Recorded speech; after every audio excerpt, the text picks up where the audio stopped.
So it seems to me that creative writing workshops are often dominated by what I call the cinematic mode of narration. Now, that term used to discuss writing perhaps originates when John Updike was describing his present tense novel Rabbit Run, but the cinematic mode of narration can be evident in past tense as well as present tense writing. You see it in first person and third person subjective writing as well as third person external. What I think defines the cinematic mode of narration is its commitment to mimesis. Overwhelmingly, the action is shown to us rather than recounted. Think about it, if you go to see a movie, then that movie might involve freeze frames or montages or voiceovers, but overwhelmingly the story is told through scenes, scenes that take place in a particular time and a particular place. Now, there's nothing wrong with writing like that. There's nothing wrong with writing scenes. Pretty much all writers will find that they rely on them at some points, and for many authors it will be the dominant way that we write. But there are so many other things that prose can do, things that cinema maybe can't. And if you restrict yourself to only writing in scenes or overwhelmingly writing in scenes, then you may be closing the door on a lot of alternatives.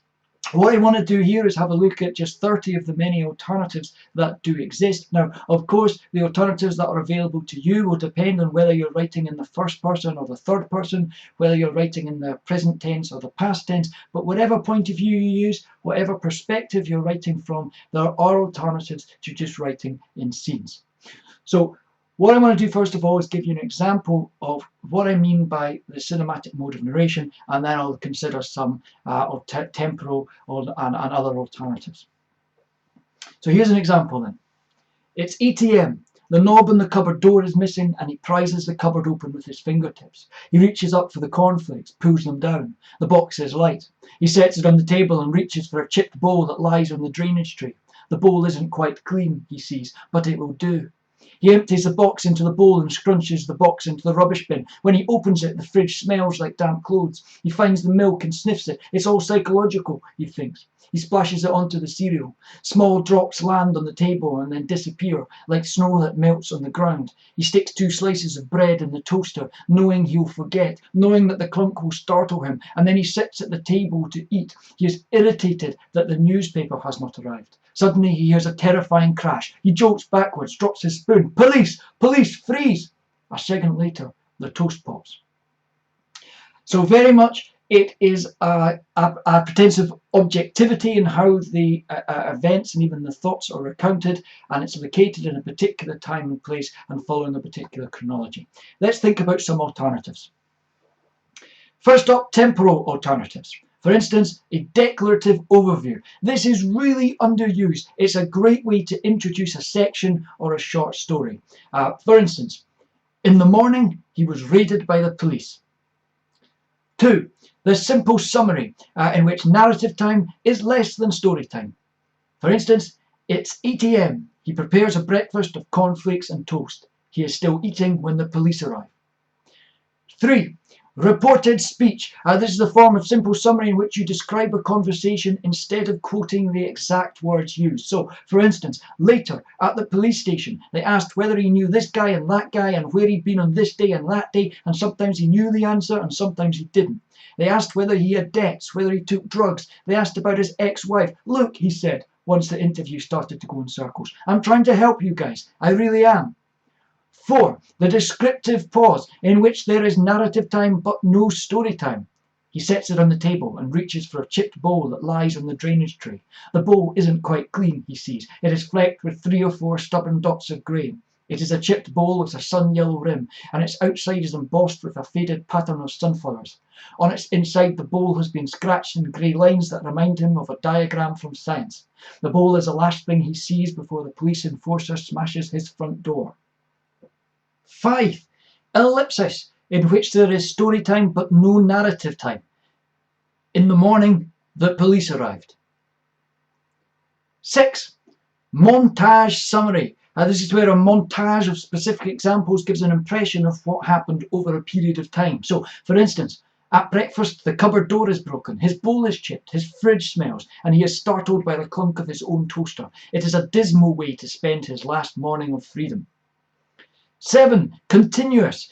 This is when, rather than describing something that's true in one instance, for instance, that he dislikes this particular bowl of cornflakes, you describe something that's a constant. For instance, he doesn't like cornflakes and eats them only because they're what his wife used to buy. His fridge smells and he always holds his breath when he opens it. 8. Regular or reoccurring action. This is when, rather than describing a one-off event, you describe something that happens repeatedly. Every morning he eats breakfast at 8 a.m. and whenever he eats cornflakes, he eats them from the same chipped bowl. 9. Prolepsis, foreshadowing. This is when you present information in advance of the correct chronological order. For instance, there was no way I could have known that this would be the last time I'd eat breakfast in my own home. 10. The Proustian Analepsis or flashback. This is when some quail triggers a memory named after the famous Madeleine incident in Marcel Proust's À la recherche du temps perdu. For instance, the cornflakes remind him of his grandmother and the breakfast she served when he was a little boy. His grandmother had lived in a house by the blah blah blah. 11. Explicatory Analepsis / flashback. This is when you refer to an earlier event in order to explain some fact you've stated about the present. For example, the knob in the cupboard door is missing and he prizes it open with his fingertips. The knob broke off when his ex-wife threw the kettle at it during one of their many arguments. 12. Speculative. This is when the protagonist considers the possibility of actions that haven't yet occurred. For example, he could try to run, but where would he go? He has no money and he cannot think of a single person who would shelter him. If he ran from his home, then he would spend some days hiding in shadows, sleeping in doorways, eating from bins. When he was finally arrested, he would look even more guilty. Okay, next let's have a look at some subjective variations. Number 13, the memory filter. This is when the experience is shaped by the vagaries of memory. So for example, he tries to recall that morning. He thinks he might have eaten cornflakes. He has a memory of the fridge smelling. He thinks he might have eaten toast, but then recalls that his wife took the toaster when she left. Or was he still married then? Out of nowhere comes an image of a chipped bowl decorated with a pattern of faded sunflowers. 14. Reflective. This is when the character interprets their prior experience from a later time. Looking back now, it seems preposterous that on that morning I sat down to eat my breakfast as usual. It was my habit to eat cornflakes and toast, and I suppose that's what I had. It's now impossible for me to imagine what I was thinking or feeling, or what I expected to happen. 15. The future reflective. This is when we hypothesize about how things would have played out had the character had future sight. Had he known that this would be his last breakfast as a free man, he would have caressed that chipped bowl lovingly. He would have held the fridge door open and inhaled its sour smell. He would have saluted the morning sun and beat his chest and said aloud, "I am free." 16. Cognitive analysis. This is when you shape the narrative focus with reference to a character's psychology. When a person has been through an intense experience, the things they remember can be surprising. He doesn't remember what the police looked like. He doesn't remember whether he was handcuffed up or him, but he remembers that he ate cornflakes. He remembers that his bowl was chipped. He remembers that his fridge smelled. 17. Personality analysis. This is when you shape the narrative focus with reference to the character's personality. He is the sort of person who has, since a young age, learned to notice faults. He doesn't notice that the sun is shining. He notices that the knob is missing from the cupboard door, that the fridge smells, that his cereal bowl is chipped.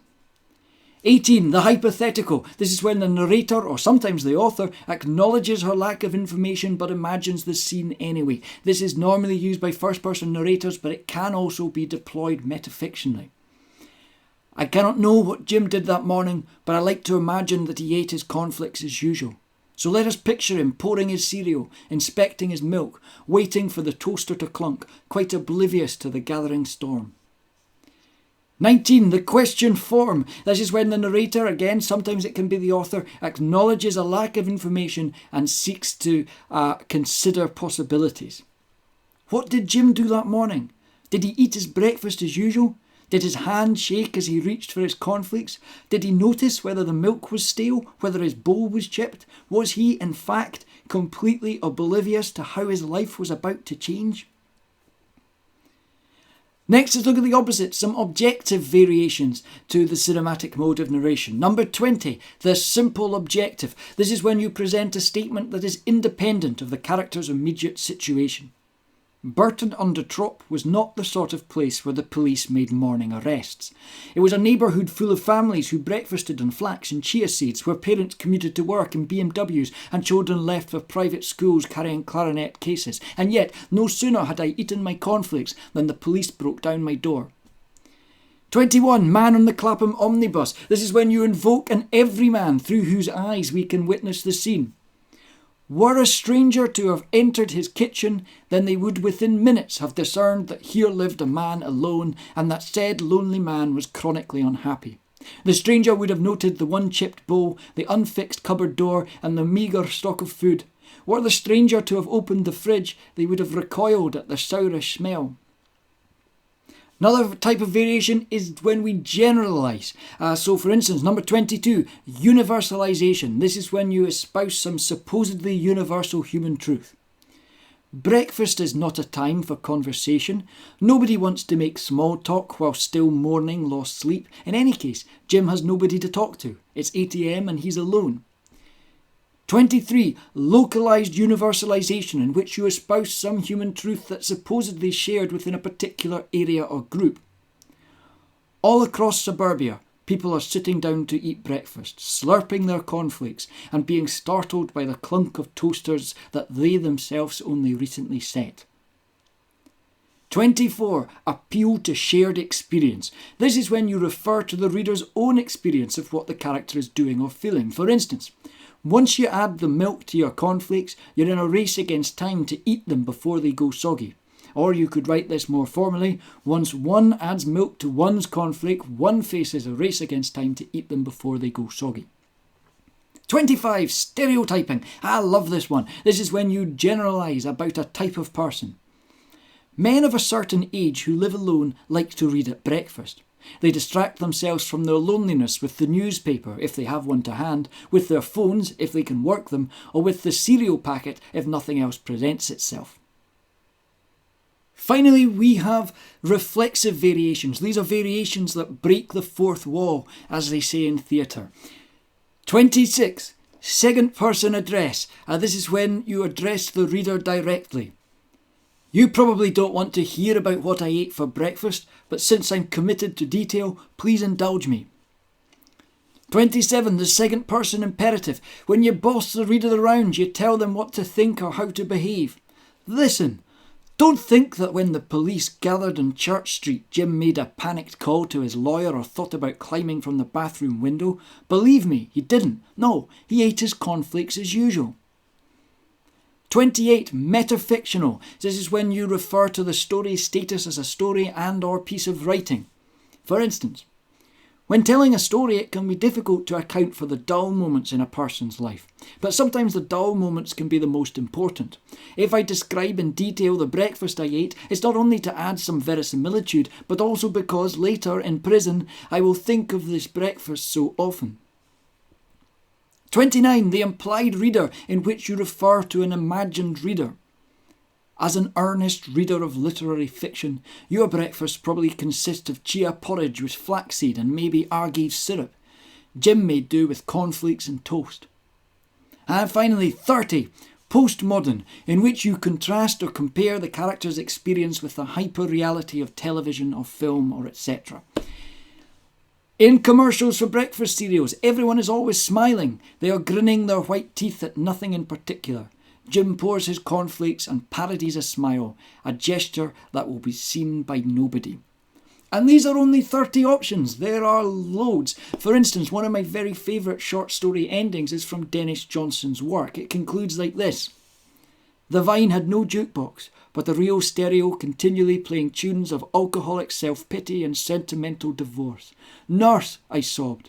She poured doubles like an angel, right up to the lip of a cocktail glass, no measuring. You have a lovely pitching arm. You had to go down to them like a hummingbird over a blossom.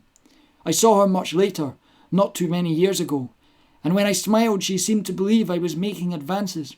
But it was only that I remembered. I'll never forget you. Your husband will beat you with an extension cord, and the bus will pull away, leaving you standing there in tears. But you were my mother. What do we get at the end there? It's like a speculative, hypothetical, targeted, second-person address. I don't know what you call it, but it's brilliant.